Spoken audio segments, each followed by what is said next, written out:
साथीहरु good morning. आज चाहिँ म बाहिर जाँदैछु। कहाँ जाँदैछु हजुरहरुलाई देखाउँला भरे हेर्नु होला। फेरि मेरो तेस्रो ब्लग आउँदैछ, हजुरहरुले हेर्नु है।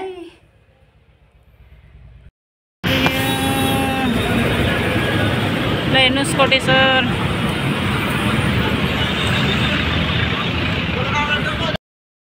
कोटेश्वरतिर हिँडिरहेको छु है म त। कोटेश्वरतिर हेर्नुहोस् है गाइस। कोटेश्वरको यो बाटो हिँड्न चाहिँ, यो पैदल बाटो हिँड्न चाहिँ खुब मन पर्छ मलाई। गाडीमा हिँड्दाखेरि पनि म यो बाटो हिँड्नु मन लाग्छ झरेर है। कस्तो मन पर्छ मलाई यो। हेर्नुहोस् त गाइस।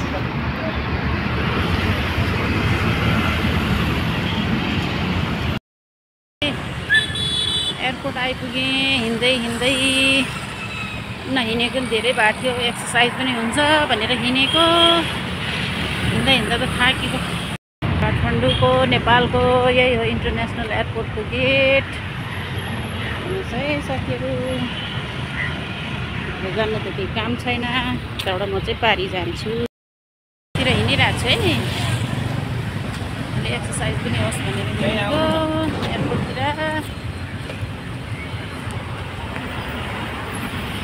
हामीले फाइनली पशुपति आइपुगेँ। दर्शन गर्न छ। पशुपतिमा चाहिँ यस्तै हुन्छ, बाटैभरि अशक्तहरू माग्न बसिरहेको हुन्छ।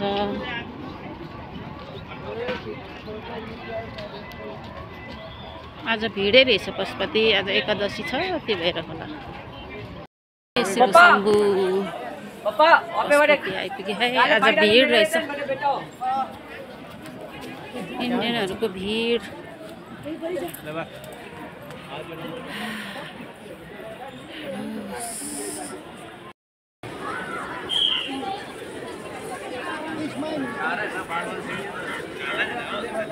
पशुपति दर्शन गर्नु होला हजुरहरु पनि।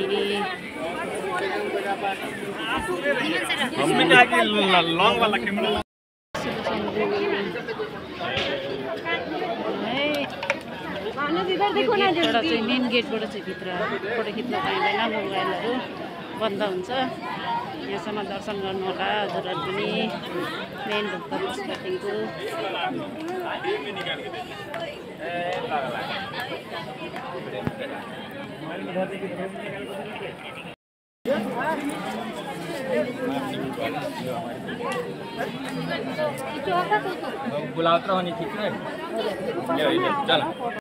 कस्तो भिड।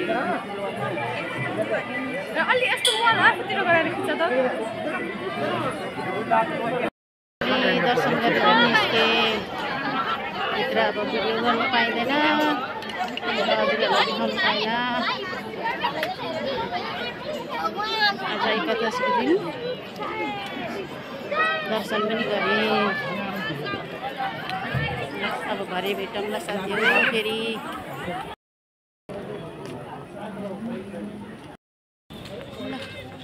फाइनली पशुपतिबाट फर्किँदैछु म।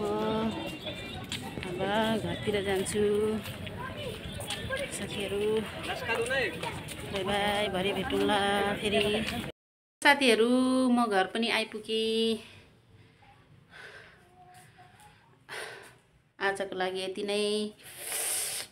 भोलि पर्सि फेरि नयाँ ब्लग लिएर आउँछु, हेरिदिनु होला, लाइक कमेन्ट गरिदिनु होला। राम्रो लाग्यो नि नलाग्यो नि पछि पछि फेरि राम्रो राम्रो बनाउँला। भर्खर सिक्दैछु। बाई बाई साथीहरु, बाई बाई।